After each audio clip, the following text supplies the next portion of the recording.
Selamat pagi anak-anak, salam FM. Selamat bertemu kembali di pelajaran agama kita hari ini. Kalau minggu lalu kita sudah belajar tentang Yesus memberi makan 5.000 orang. Hari ini kita akan belajar bersama tentang perumpamaan anak yang hilang. Pada pelajaran ini yang akan kita pelajari adalah kisah tentang anak yang hilang.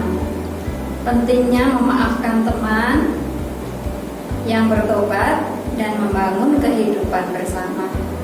Juga ada pengalaman nyata yang serupa dengan kisah anak yang hilang, yaitu memaafkan dan meminta maaf. Dalam hidup sehari-hari kita diharapkan saling memaafkan dan menerima kekurangan atau kelemahan orang lain. Mari anak-anak, supaya pelajaran kita hari ini berjalan lancar, kita mulai dengan berdoa bersama. Kita ambil sikap yang sopan, kita mau berbicara kepada Tuhan. Dalam nama Bapa dan Putra dan Roh Kudus. Amin. Ya Tuhan, kami berterima kasih atas orang tua, sanak saudara, dan teman-teman yang baik hati dan juga menyayangi kami. Ajarilah kami untuk memahami pelajaran tentang anak yang hilang, agar kami semakin mampu mengenal Engkau yang Maha Pengasih dan Maha Pengampun. Amin. Santo Fransiskus Assisi, doakanlah kami. Amin. Dalam nama Bapa dan Putra dan Roh Kudus. Amin. Baik anak-anak, setelah kita berdoa bersama, kita akan bernyanyi bersama lagu Ada Ampun Bapa Bagimu yang akan dinyanyikan oleh teman kita Maria Lordi. Kita ikuti bersama ya.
Bagaimana anak-anak?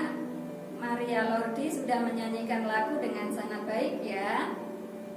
Nah, setelah kita bernyanyi bersama dengan Maria Lordi, kita akan menyimak bersama kisah tentang memaafkan teman.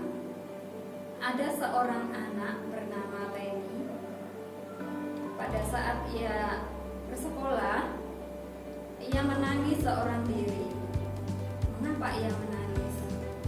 Karena saat itu ia betul-betul sedih karena semua alat tulisnya basah dan tertumpah air yang tidak tahu siapa yang menumpahkannya, sehingga tidak bisa digunakan lagi.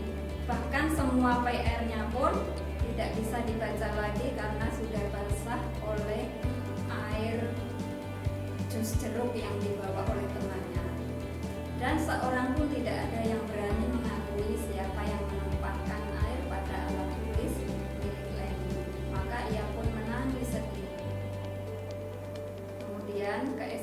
harinya, Leni tidak masuk sekolah karena ia merasa sangat sedih dan juga harus mengulangi PR-PR dan tugas-tugasnya yang tidak bisa terbaca lagi. Rupanya kesedihannya membuat ia pun menjadi sakit, sehingga ia tidak bisa masuk sekolah. Keesokan harinya lagi, Bu Guru dan teman-temannya tidak bisa melihatnya di sekolah. Sampailah hari keempat, maka Bu Guru bertanya kepada teman-temannya, siapa yang menumpahkan air pada alat tulis milik Leni tersebut. Rupanya ada seorang anak yang mau mengakui yang bernama Marcel. Saya Bu, saya tidak sengaja menumpahkan air itu karena waktu istirahat saya berlari-lari bersama teman-teman dan tidak sengaja airnya tumpah. Lalu Bu Guru bertanya kepada Marcel, Marcel, sekarang apa yang akan kamu lakukan? Marcel pun menjawab, saya akan ke rumah Leni bersama teman-teman dan meminta maaf kepada Leni. Kemudian saya dan teman-teman akan membantu Leni untuk menyelesaikan PR-PR-nya. Baiklah kalau begitu. Keesokan harinya, Leni sudah terlihat masuk di sekolah dalam keadaan yang baik. Ia tidak bersedih lagi dan bisa bermain dengan teman-temannya. Mereka pun saling meminta maaf dan memaafkan. Demikian kisah tentang memaafkan teman hari ini. Nah, diharapkan anak-anak juga demikian ya. Kalau bersalah dengan teman juga meminta maaf, dan kalau ada teman yang bersalah juga mau memaafkan. Nah, sekarang kita akan melanjutkan dengan menyimak perumpamaan tentang anak yang hilang melalui video. Selamat menyaksikan. Yesus berkata lagi, Ada seorang mempunyai 2 anak laki-laki. Kata yang bungsu kepada ayahnya, Bapa, berikanlah kepadaku bagian harta milik kita yang menjadi hakku. Lalu ayahnya membagi-bagikan harta kekayaan itu di antara mereka. Beberapa hari kemudian, anak bungsu itu menjual seluruh bagiannya itu lalu pergi ke negeri yang jauh. Di sana ia memboroskan harta miliknya itu dengan hidup berfoya-foya. Setelah dihabiskannya semuanya, timbullah bencana kelaparan di dalam negeri itu, dan ia pun mulai melarat. Lalu ia pergi dan bekerja pada seorang majikan di negeri itu.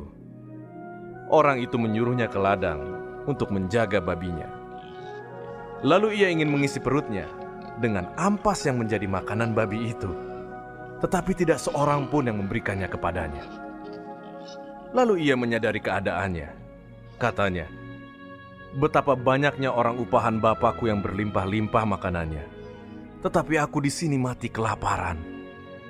Aku akan bangkit dan pergi kepada bapakku dan berkata kepadanya, Bapa, aku telah berdosa terhadap sorga dan terhadap Bapa. Aku tidak layak lagi disebutkan anak Bapa. Jadikanlah aku sebagai salah seorang upahan Bapa. Maka bangkitlah ia dan pergi kepada bapaknya. Ketika ia masih jauh, ayahnya telah melihatnya. Lalu tergeraklah hatinya oleh belas kasihan. Ayahnya itu berlari mendapatkan dia lalu merangkul dan mencium dia. Kata anak itu kepadanya, Bapa, aku telah berdosa terhadap sorga dan terhadap Bapa. Aku tidak layak lagi disebutkan anak Bapa. Tetapi ayah itu berkata kepada hamba-hambanya, Lekaslah bawa kemari jubah yang terbaik, pakaikanlah itu kepadanya, dan kenakanlah cincin pada jarinya, dan sepatu pada kakinya. Dan ambillah anak lembu tambun itu, sembelihlah dia, dan marilah kita makan dan bersuka cita. Sebab anakku ini telah mati dan menjadi hidup kembali. Ia telah hilang dan didapat kembali. Maka mulailah mereka bersukaria. Tetapi anaknya yang sulung berada di ladang. Dan ketika ia pulang dan dekat ke rumah, ia mendengar bunyi seruling dan nyanyi tari-tarian. Lalu ia memanggil salah seorang hamba dan bertanya kepadanya, Apa arti semuanya itu? Jawab hamba itu, adikmu telah kembali, dan ayahmu telah menyembelih anak lembu tambun, karena ia mendapatnya kembali dengan sehat. Maka marahlah anak sulung itu, dan ia tidak mau masuk. Lalu ayahnya keluar dan berbicara dengan dia. Tetapi ia menjawab ayahnya, katanya, telah bertahun-tahun aku melayani Bapa, dan belum pernah aku melanggar perintah Bapa. Tetapi kepadaku, belum pernah Bapa memberikan seekor anak kambing untuk bersukacita dengan sahabat-sahabatku.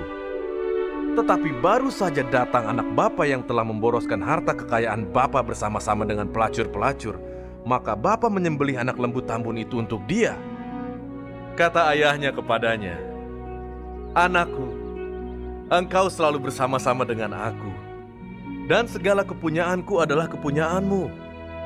Kita patut bersukacita dan bergembira, karena adikmu telah mati dan menjadi hidup kembali. Ia telah hilang dan didapat kembali.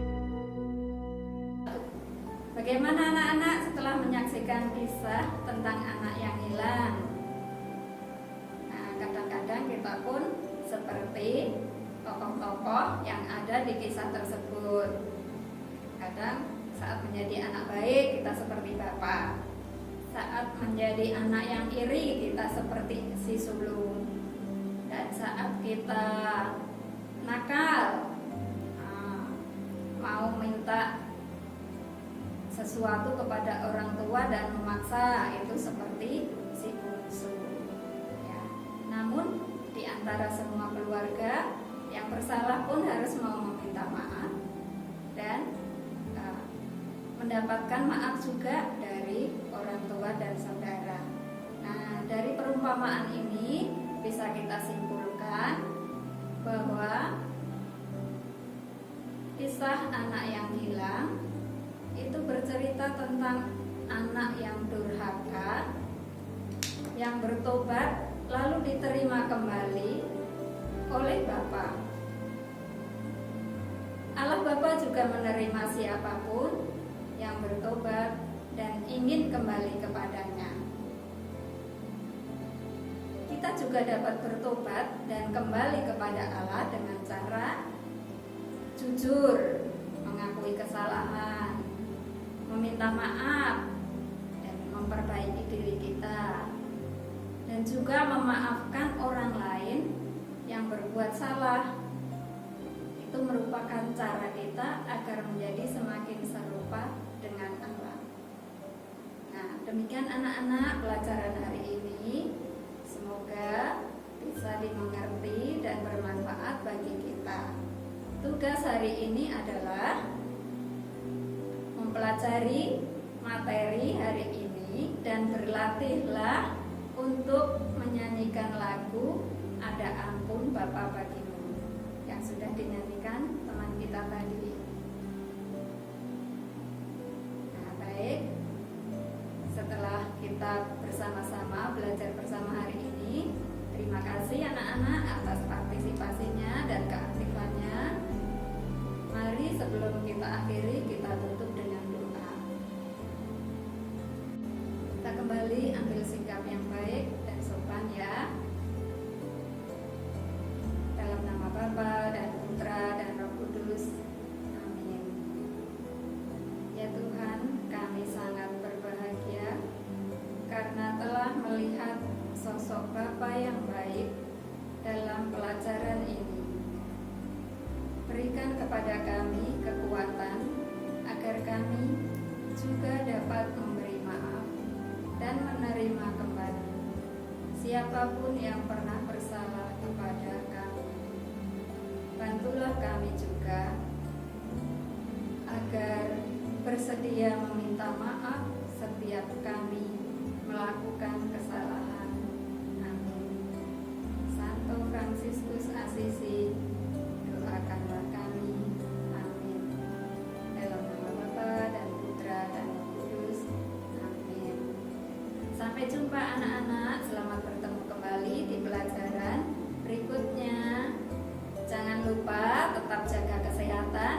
Jika keluar rumah, menggunakan masker, sering mencuci tangan, dan menjaga jarak.